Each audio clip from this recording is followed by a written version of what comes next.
Sejam todos muito bem-vindos a mais um episódio do podcast Papo de Cinema. E o assunto de hoje é a série O Urso, badaladíssima e premiadíssima série O Urso. Mas antes de qualquer coisa, até porque a gente já vai começar dando spoiler já no primeiro bloco dessa vez. Porque todo mundo já viu essa série, né? Todo mundo já Não, viu essa não, série. Viram não, sim! Se estão não aqui é porque vi, assistiram! Se estão não aqui é porque vi. assistiram! Não, Eu vira, quero... vira a primeira, vira a segunda, mas a terceira temporada recém estreou, pessoal, e a gente já viu, deu um corridaço, fizemos uma maratona, assistimos as 3 temporadas e estamos aqui para falar das 3 temporadas de O Urso. A gente quer pedir para você que estiver aí no Spotify, que estiver no YouTube, qual a plataforma que você desejar, por favor, que curta aí o nosso episódio, se inscreva no nosso canal, independente da plataforma que esteja, para que a gente ranqueie cada vez melhor, para que a gente, né, para que essas plataformas nos enxerguem, continuem nos enxergando com o potencial que a gente tem aí e a gente continue aparecendo para vocês todas as vezes que vocês procurarem um podcast de cinema. Então, por favor, façam esse esforcinho aí que é grátis, é super rápido e também ninguém aqui é palhaço, né, Robledo Milani? Ansioso para conversar sobre o urso. Eu fiquei sabendo de O Urso, eu acho que só no primeiro ano, né? Mas já depois, já na época das premiações. Quando eu vi que. Quando estreou, eu não dei muita atenção. Eu disse, O Urso. E daí fui ver uma série sobre cozinha, sobre comida. O que tem a ver esse nome? Não entendi, Lhufa. Daí tentei ver o primeiro episódio, me saí com uma dor de cabeça, porque aquela câmera não parava em nenhum momento. Deu, não, não, isso não é pra mim. Daí, quando veio a série, ganhou todos os prêmios daquele ano, eu pensei, não, acho que vale uma insistência, vamos insistir. E daí, aos poucos, aos poucos, aos poucos, fui me conquistando. A segunda temporada já foi maratona corrida e a terceira, como eu falei antes, a mesma coisa, né? Não é uma série fácil, mas é uma série incrível. E isso que tu acabou de dizer, de descobrir depois, é muito reflexo do que a série representa desde o início. Essa série, ela é do canal FX nos Estados Unidos, no Brasil, ela está disponível no Star Plus, e ela não é uma série com grandes artistas, né? Eu digo artistas renomados de Hollywood, ela não tem uma super grana de divulgação, e isso refletiu lá em 2022 no boca a boca da série, né? Ela de fato só se tornou famosa depois da temporada de premiações. Só que no momento que ela se tornou famosa, ela se tornou um fenômeno da cultura pop. E muito É. se deve ao protagonista, que é o Jeremy Allen White, que hoje todo mundo conhece por Eu ser assisto, capa das campanhas Calvin Klein. Então, aqui eu duas assisto, pessoas apaixonadas por Jeremy Allen White. Eu acho o corpo daquele garoto escultural.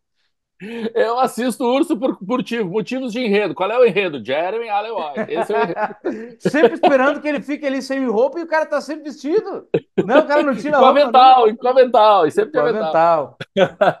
Não, mas eu acho que interessante isso que tu falou, porque, por exemplo, a primeira temporada são nomes de talento, mas não são nomes populares, né? O Jeremy Allen tinha feito Shameless, Não, não, o Robledo, na Rich, né? boa, na boa. Ninguém sabia quem era o Jeremy Allen Não, White. Ninguém. não, ninguém. Mas assim, mas já sabiam que estava no radar, sabe? É isso que eu quero dizer. Já tinham feito outras coisas, sabe? O Ebon Boss Bahra. Ah, agora esse nome. Ebon Será Boss que ele é Bahra. parente do Burt Bacharach? Vai saber, né? Ele tinha feito Girls, eu me lembro de já ter visto ele no Girls, sabe? Ou seja, tem o Oliver Platt, que é um cara bacana, que já fez 500 mil coisas, mas aparecia, sei lá, meio episódio. Agora, já na segunda temporada, daí depois do sucesso de tudo, a gente começa a ver a quantidade de participações especiais, né? Quando a gente vê Jamie Lee Curtis, Olivia Colman, John Cena, que tá John nessa terceira Cena, temporada. que tá ali a nada. Então, assim, é impressionante ver como tá todo mundo voltando a sua atenção para o Urso mesmo, e é a série do momento, é aquela série que todo mundo quer ver, que todo mundo quer comentar, que todo mundo quer analisar. Só que, assim, eu vou te confessar aqui, por mais que eu goste muito da série, eu disse, o início foi complicado para mim, mas ela foi me pegando aos poucos, é uma série que cada temporada me deixou uma sensação diferente ao seu término, isso eu achei interessante. E eu acho que talvez essa terceira temporada, nós vamos falar um pouco depois, foi a que me deixou um gosto mais agridoce. Porque eu estava esperando uma certa evolução nesses dramas que eu acho que não aconteceu. Parece que os realizadores parece que meio que deu um pé, pisaram meio no freio e disse assim, não, a gente está andando muito com os eventos e agora vamos falar dos sentimentos. Vamos falar desses. Vamos se aprofundar nessas pessoas, nesses personagens, né? E mostrar como eles estão se sentindo em relação a tudo aquilo, né? Então é uma temporada que basicamente muita pouca coisa acontece, né? Pouca coisa acontece, né? Durante os 10 episódios. Só que a gente consegue entender melhor algumas das ações que eles tiveram anteriormente. Então, eu acho que tá o valor mais dessa terceira temporada. Mas eu ainda prefiro, já te lançando essa questão agora, Vitor, para mim a temporada ouro da série é a segunda. A Eu também segunda eu acho. fiquei todo. Concorda? É a segunda, né? Concordo, concordo. A primeira temporada, acho que tu exemplificou muito bem no primeiro episódio. O primeiro episódio da série, ele é justamente para testar quem é que vai querer continuar assistindo ela. Porque é uma insanidade. No primeiro episódio, tu já entende que a série fala sobre angústias e sobre ansiedade. A ansiedade do Carme, e quem tá aqui assistindo esse episódio também assistiu a série, eu tenho certeza, porque senão eu não estaria aqui, entende que essa série é sobre ansiedade. É sobre traumas pessoais, sobre várias outras coisas, mas sobre ansiedade. Pelo menos do Carme. E ele é um personagem em que tem uma hora que dá vontade de segurar esse cara e dizer assim, cara, calma, calma. Tu tá focando muito no trabalho para não cuidar dos teus problemas mentais, sabe? É isso que eu fico pensando o tempo inteiro. Na primeira temporada, eu ficava o tempo inteiro pensando assim, cara, quando é que esse cara vai parar? Quando é que esse cara vai parar? Quando é que ele vai respirar um pouco? E ele não respira nunca. E esse momento de respiro, eu acho que acontece na segunda temporada. E junto com os desenvolvimentos dos personagens, porque na primeira temporada tu só não gosta de vários. Tu só pensa, cara, pelo amor de Deus, dá um jeito na tua vida. Acho que isso fica muito exemplificado no Rich, né? Que é o personagem que mais se transforma ao longo da série. Na primeira Sim. temporada tu tem vontade de surrar esse cara. Cara, pelo amor de Deus, É. para, sabe? Tu atrapalha, tu incomoda. E depois tu vai entendendo, principalmente da segunda temporada, que ele é um cara que ele só quer encontrar o seu lugar no mundo, como qualquer outro ser humano. E quando ele encontra, é aquele tipo de série que te desmonta, né? Tu pensa, cara, tá vendo esse cara que tu odiava?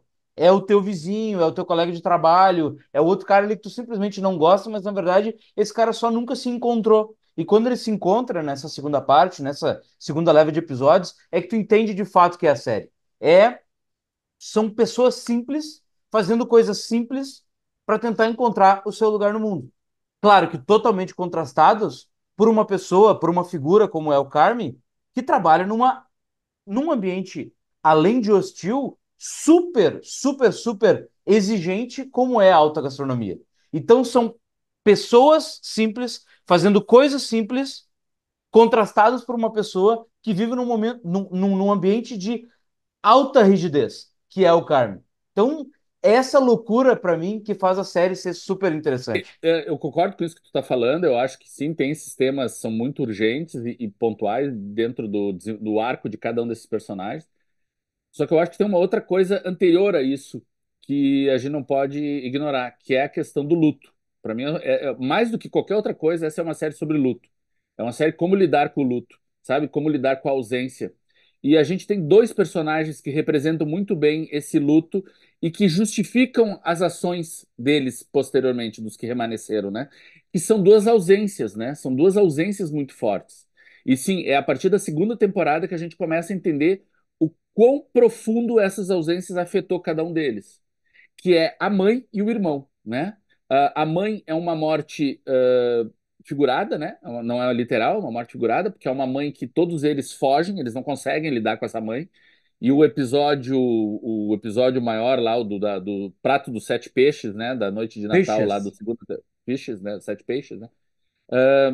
Esse episódio da segunda temporada é excepcional justamente para mostrar como deve ter sido a vida dessas crianças e dessa família toda, tendo uma pessoa tão instável quanto esta mulher, né, quanto esta mãe, vivida pela Jamie Lee Curtis, aliás, numa atuação fenomenal, né? Se ela não ganhar o Emmy e todos os demais prêmios por isso, né? Isso é um absurdo. Ela tá incrível. O que ela faz, né, nesse episódio é mais do que o que ela faz no Tudo em Todo Lugar ao mesmo tempo, o filme inteiro, porque deu o Oscar para ela, né? É impressionante. Agora, além dessa morte figurada, e daí eu acho interessante como esse arco com a mãe se complementa na terceira temporada, porque tem um episódio de novo lá, o episódio que a Sugar vai dar o parto, né? Vai dar luz. E a única pessoa que ela consegue, nesse momento, se recorrer é a mãe. Então, assim, aqueles que estão fugindo o tempo inteiro nessa hora, ela precisa voltar para ela. Uh, e como faz falta ter essa mãe para eles, né? Como faz falta ter esse esteio moral, esse amparo, esse ponto de apoio. Agora, além disso, tem a morte do Michael, né? Que é o irmão mais velho, que é o irmão que coordenava o The Beef antes de virar The Bear, né? Aquela lanchonete de fundo de quintal, de esquina, que fazia sanduíches rápidos, que era tipo um patrimônio da cidade. e que tudo que o Carme queria era fazer parte daquilo, e justamente porque o irmão sabia que aquilo não tinha futuro, que aquilo não ia a lugar nenhum, porque ele não tinha condições de levar aquilo para nenhum outro lugar, fez de tudo para afastar o irmão, porque viu que o irmão tinha um potencial muito maior do que aquilo, né? E o irmão sai, se transforma numa coisa realmente gigante, e a partir da ausência do irmão é que ele decide voltar e ocupar esse espaço ali no negócio familiar, né? No seio da família. Então, assim, e como a ausência desse irmão, que isso não é spoiler, né? Para quem não assistiu a série, eu acho que são, como o Vitor falou, são pouquíssimos de vocês que estão nos ouvindo e que não assistiram a série. Isso no primeiro episódio da primeira temporada já fica claro, o irmão se suicidou, né? Então, assim, é uma morte muito trágica, né? É uma morte muito inesperada, é uma morte que ninguém conseguia ver que ele estava em meio a tantos problemas, justamente porque todo mundo ali fazia tanto barulho o tempo inteiro que não havia momento de respiro, como tu falou, não havia momento de parar e olhar para o outro. Tava todo mundo tão envolvido nos seus próprios problemas, né? Que não conseguiam olhar para o lado. Nessa terceira temporada, um dos melhores episódios é o episódio da Tina, né? Aquele episódio totalmente voltado a uma personagem completamente coadjuvante, né? A Lisa Colón Zayas, eu tô vendo aqui, minha colinha aqui do lado. A Lisa Colón Zayas, ela passa por 2 temporadas inteiras só com uma personagem importante, mas que nunca tinha tido muita atenção. E nessa terceira temporada ela ganha um episódio inteiro totalmente voltado para ela. Ela é a protagonista total daquele episódio. E nesse episódio, em algum momento, ela para e fica, sei lá, 5, 10, 15 minutos só conversando com o Michael. E é uma oportunidade maravilhosa da gente não só, né, como eu disse, voltado para Tina e conhecer esse personagem, mas também conhecer ele. Quem era esse Michael, né? Por que que ele faz tanta falta? Por que que a ausência dele, como aquele ambiente pôde ter se tornado insustentável a ponto dele ter tomado essa atitude tão drástica e como que os demais podem sentir tanta falta dele hoje em dia. Bagagens muito pesadas para todos eles carregarem.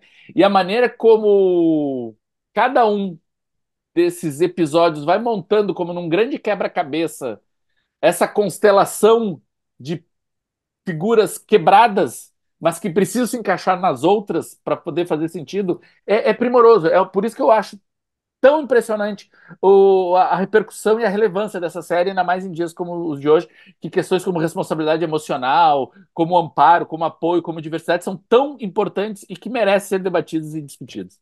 É que eu acho que essa é a grande sacada que faz de Urso uma grande série, porque o que diferencia séries como essa e outras grandes séries desde o início dos anos 2000, como Sopranos, Breaking Bad, Mad Men, é tu conseguir criar maior quantidade de personagens interessantes, né? Porque não adianta eles terem um milhão de dramas, vários traumas, várias complexidades, e tu não conseguir dar um pouco de charme para esses personagens, para que o espectador tenha empatia por eles, né? Nem que ele seja um desgraçado como o Tony Soprano, tu precisa de alguma forma te conectar com eles. E o Urso, à medida que os episódios vão passando, às vezes não precisa nem passar. O Carmen meio que tu gosta desde o primeiro episódio. Mas tudo isso tem que funcionar. Todos os personagens, o espectador tem que gostar de alguma forma. E em todos eles, tu entende um pouco. Até o personagem mais desgraçado, talvez, que existe na série, que aparece de fato na terceira temporada, que é o chefe que praticamente deu a excelência ao Carme. Foi o chefe que foi lá e puxou a orelha do Carme até arrancar a orelha dele fora e deixou ele com síndrome de pânico, deixou ele ansioso e tal. Sabe aquele chefe que diz assim, cara, tu não é capaz, cara, tu não é bom. Melhora, melhora, melhora. E tu acha que não tem mais pra onde ir, e o chefe diz, tem que melhorar, tem que melhorar. Cara, tu já é excelente, e o cara nunca vai dizer que tu é bom, tu vai atingir um nível de excelência. Mas para aquele cara, tu nunca vai ser bom, porque ele sempre vai querer que tu entregue mais, e mais, e mais, e mais, entende? E até esse personagem a gente consegue de alguma forma entender. Então, quando uma série consegue fazer isso, ela se descola do resto, e é por isso que a gente gosta tanto de Urso. Até porque, né, Vitor, esse chefe, ele só é tão filho da puta com o Carme e com os seus funcionários, né, como tu tá falando, porque ele vê potencial no Carme, né? Se ele não visse, ele já tinha desistido. Ele não tinha insistido tanto. Se ele achasse que o Carme não teria essa capacidade, não importa o que ele vai estragar no caminho, não importa quantos atalhos ele vai ter que destruir, quantas portas ele vai ter que botar abaixo, sabe? Não importa a saúde mental, a família, relacionamento, nada. O que importa só é uma coisa, ser o melhor. E se tu quer ser melhor, é assim, esse é o caminho, entendeu? Essa é a questão. Então, assim, e ele só tá fazendo isso porque ele sabe que o Carmen é capaz de fazer isso. Então, por isso que o Carmen é um personagem que gera tanta empatia, porque a gente vê as milhares de possibilidades que estão ao redor dele, só que todas as possibilidades também são distrações que vão levá-lo para longe daquele objetivo que ele está se pondo, que é ser o melhor. Então, assim, nessa necessidade de ser melhor, porque tem muita gente que acha que ser o melhor é fácil, né? Ser melhor é tranquilo, é só se dedicar. Não, não é só se dedicar, é se dedicar, mas abrir mão de todo o resto também. Ou seja, o sacrifício é muito grande. E o urso aborda muito bem questões como essa. A única coisa que eu não consigo entender é como é que chama essa série de comédia. Isso, para mim, é problema. Esse e outros temas a gente vai conversar um pouco mais no segundo bloco. A gente vai fazer um breve intervalo. Fica aí com o recado do nosso colega Marcelo Miller e daqui a pouco a gente já está de volta.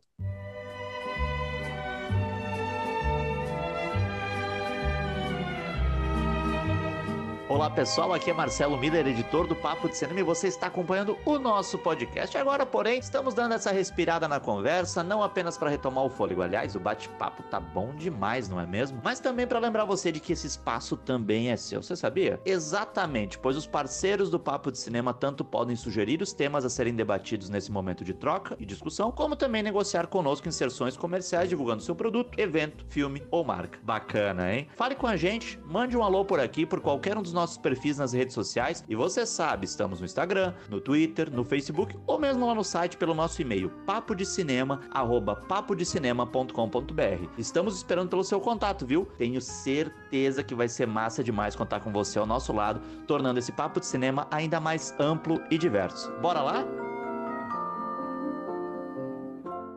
Voltamos para o segundo bloco desse episódio sobre a série O Urso. E é engraçado, né, Robledo? Porque eu quero. Agora eu quero também a tua visão sobre um certo assunto, que é cada vez mais eu tenho lido artigos, pesquisas, estudos sobre como a geração Z, isso começou com os millennials, e como a geração Z se coloca de uma forma que enxerga que carreira hoje em dia não pode ser o principal na vida da pessoa, porque ela te consome e tu não tem tempo para fazer outras coisas. Se tem uma coisa que é batido bastante na tecla de Urso, é que assim, o Carme, ele não só abdicou de outras coisas na vida, ele abdicou da sua saúde mental por uma carreira. Ele precisava ser o melhor de todos. Isso é engraçado, né? Porque tu conversar com pessoas, talvez seja um conflito geracional, mas cada vez menos. E eu não sei até onde isso é uma verdade para maquiar, tipo assim, ó, é óbvio que eu tenho vontade de ter uma carreira, mas eu vou dizer que eu prefiro pensar em muitas outras coisas além da carreira, para que se der errado, tu dizer que focou em outras coisas. Entende? Sabe? Pode ser um sentimento assim, um sentimento, um lugar comum da nova sociedade. Mas como é que te bateu isso na série? Porque eu tô curioso. Eu acho que é importante a gente ter um plano B, é claro, né? Porque vai que a coisa não dá certo. Só que isso de tu já pensar na possibilidade do fracasso antes mesmo de começar a se esforçar, eu acho meio contraproducente. Porque se eu vou me dedicar a alguma coisa, eu vou me dedicar para fazer aquilo dar certo, entendeu? Sim. E vou me dedicar ao máximo para isso. Eu acho interessante porque, sim, o Urso trata dessas questões e eu acho que essa é o grande modus operandi da atuação do Jeremy Allen White, e por isso que ele é tão bom, o cara. Ele é o protagonista ideal para essa série, porque ele realmente abre mão de qualquer ser, sabe? Tu vê o quanto ele é desajeitado quando tá em família, ou quando ele tá com a Claire, né, a possível namorada lá, que deu tudo errado no final da segunda temporada, e essa terceira deixa essa questão em suspenso, ou quando ele mesmo tá tentando fazer piada como os facts, né? Vamos falar sobre os facts. Temos que defender os facts. As pessoas estão aí criticando os facts, e eu acho que os facts são um alívio para essa série, e precisava ter esse alívio. Mas eu acho que é interessante mostrar assim, como esse mergulho dele realmente precisa ser um mergulho saudável. Eu não acho que a gente tem que abrir mão de tudo para conseguir o que se quer, sabe? Então, respondendo essa questão que tu me traz, eu vejo sim uma necessidade de tu saber dosar as coisas da vida e tu poder dar um passo para trás, tu ter distanciamento, tu poder analisar as coisas com certa tranquilidade. Só que, e o ambiente dentro de uma cozinha é um caos, né? E a gente vê a maneira como a edição, né, a montagem da série, a trilha sonora, sabe? Tudo tenta provocar no espectador justamente esse caos que é estar dentro de uma cozinha. Eu, durante muitos anos, tu sabe disso, vou falar aqui para quem está nos acompanhando. Eu, durante muitos anos, mais de uma década, eu acompanhei um evento gastronômico que envolvia cinema e gastronomia. E eram só com chefes de alta gastronomia. Cara, cada vez que eu precisava me arriscar dentro de uma cozinha para trocar uma ideia com o chefe, alguma coisa, eu entrava pé ante pé procurando fazer o mínimo interferência no ritmo deles, no organograma deles, porque eu sabia que uma coisa fora do lugar podia prejudicar todo o resultado, sabe? Então, assim, é muito uma engrenagem precisa que está em ordem, em funcionamento e as coisas não podem dar errado. Então, assim, isso a série passa com imensa precisão. Só que tem o lado das pessoas, e as pessoas é que fazem a série. E eu acho que a gente traz daí nessa questão o personagem da Cid, né? Que é a maravilhosa a atriz, Ayo a Debiri. Ayo Edebiri, exatamente, Ayo Edebiri, que estreia, aliás, como diretora, né, nessa terceira temporada. Ela dirige o episódio lá dedicado à Tina, que eu comentei, e ela manda muito bem como realizadora também. Uh, mas a Cid, ela mostra justamente isso. Ela tem o tempo inteiro na frente dela alguém que deu tudo, parece que fez o pacto com o diabo, né? Deu a alma para conseguir o que queria. E ela fica o tempo inteiro pensando: será que eu quero aquilo? Será que eu quero? Porque ela foi convidada a ser sócia dele e até o final da terceira temporada ela ainda não assinou esse contrato de sociedade, né? E já no, sei lá, sétimo, oitavo episódio, ela recebe um convite para ir trabalhar num outro restaurante. E ela tá com aquilo na mão, né? Os dois pratos. Será que ela fica ou será que ela vai? Eu, particularmente, acho que para o bem dela ela deveria ir. Acho que para o bem da série ela vai ficar. Né? Isso tá em suspense e vamos ver o que vai acontecer na quarta temporada. Mas eu acho que ela representa muito bem isso que tu trouxe. Sabe? Vou preservar a mim ou vou preservar isso que eu tô me dedicando e mergulhar de cabeça? E a consequência vai ser essa, né? Ela vai virar um Carme. E será que ela quer virar um Carme? Para o bem ou para o mal, virar o Carme tem um preço a ser pago, né? E a gente vê o que isso envolve. Agora, eu vou te trazer isso, Vitor. O que tu achou dos fax? Os fax ganharam são esses dois primos, esses dois malucos, né? Que ganharam uma atenção crescente ao longo da primeira e segunda temporada, e na terceira eles meio que quase roubam a cena em alguns momentos, né? Tem um episódio lá que eu mencionei, o John Cena, né? Que faz o terceiro fac maravilhoso, e ele praticamente aquele episódio é quase todo em função deles. Tu acha que tinha que ter menos FAQ, mais FAQ? Como Ah, é na que tu boa. achou disso? Acho até que isso é um capítulo à parte, assim, tu até pincelou isso na primeira parte, que é sobre como olha só a diferença. Na primeira temporada, o Joe Burntown, que talvez não, era o nome mais conhecido da série, ele aparece muito pouco. Quase parece que os responsáveis disseram assim: não, a gente tem pouco dinheiro, então vamos escolher esse cara e ele vai aparecer muito pouco, só num flashback, para depois a gente não precisar mais dele. Aí na segunda temporada, o dinheiro já era, o orçamento já era maior, ele Centrar. aparece várias vezes e tem vários outros personagens, inclusive vencedores do Oscar. E na terceira temporada eu já acho que tá exagerado. O John Cena tá nessa série pra nada. Pra mim, aquele papel dele é só o John Cena. Eu sei, ele só sabe fazer aquilo. Mas eu acho chato. Eu acho chato aquilo, acho que já deu. E eu acho, sim, que esses personagens, sim, eles são fofinhos, eles são legais e tal. Só que, cara, às vezes dá uma enjoada, sabe? Ah, eu acho que, Cara, eu acho que pra mim já é demais. eu sei que não é uma opinião unânime, por isso que eu queria ouvir, eu super entendo. Vários amigos meus já vieram falar: pô, tem fac demais, tira esses chatos, eles são muito mala e tal. Mas no episódio 9, quando eles vão lá pra Claire dizer que o Carme tá Ah, isso é arrependido, legal. cara, eu É me bonitinho. emocionei com os dois ali. É É muito bonitinho. bonitinho, é muito fofo, gente, é muito É. fofo. E eu tava torcendo por ele. Mas assim, cara, Jamie Lee Curtis, Olivia Colman, cara, roubam a cena a cada aparição. O Ebon Moss-Baccarat é o personagem, como tu falou, é o que melhor é desenvolvido durante essas três temporadas. Eu odiava ele na primeira e virei fã de carteirinha agora nessa última temporada. Eu Ele tá odiava ele na incrível. primeira temporada. Nossa, eu tinha vontade de esgoelar aquele cara. Porque tu via que, tipo assim, ó, e essa é uma das coisas que eu acho interessante na série, que é sobre frustração. Tu vê as pessoas e o pior, eu ainda acho que eu ainda vou chegar nesse momento na vida, que é tu ver pessoas muito mais jovens com muito mais, que viveram mais, que viajaram mais, que entendem mais, que têm mais facilidade de fazer coisas que tu tem muita dificuldade de fazer. Eu acho que deve ser um pouco dolorido, mas ao mesmo tempo deve ser mais dolorido ainda tu olhar pra dentro de ti e perceber que tu não chegou lá, não porque tu não conseguiu, é porque tu nem tentou. E esse cara, tu vê, o Carme é um personagem que ele tem 31 anos. E olha tudo que ele viveu e ele angariou, né, de bagagem. E o personagem do Rich já tem seus 45. Então, assim, ele é um cara que, poxa, ele tá 15 anos atrasado. Mas, ao mesmo tempo, também percebe-se que ele é um cara, tipo assim, ó, logo ele entendeu, quando deu o estalo, ele entendeu, cara, eu posso começar agora. A minha vida não acabou. Então, eu acho que isso é uma das coisas muito legais da série. É de tipo, talvez tu não precise se matar, não precise se transformar, como o Carme fez, mas tu pode agarrar alguma oportunidade e fazer daquilo ali alguma coisa que te traga prazer. Embora eu Tá? ainda acho que o Rich logo viu prazer e logo também entendeu os desprazeres. Eu acho que aquele episódio que toca Taylor Swift, que ele entende, que é o episódio Forks da segunda temporada, eu acho que foi uma Aham. transformação muito legal. Ele entendeu, cara, eu gostei, entendi, quero fazer parte desse mundo. Só que logo parece que ele é jogado para um mundo onde, cara, tu entendeu? Então agora tu vai ver. Toma, porque entender é pior.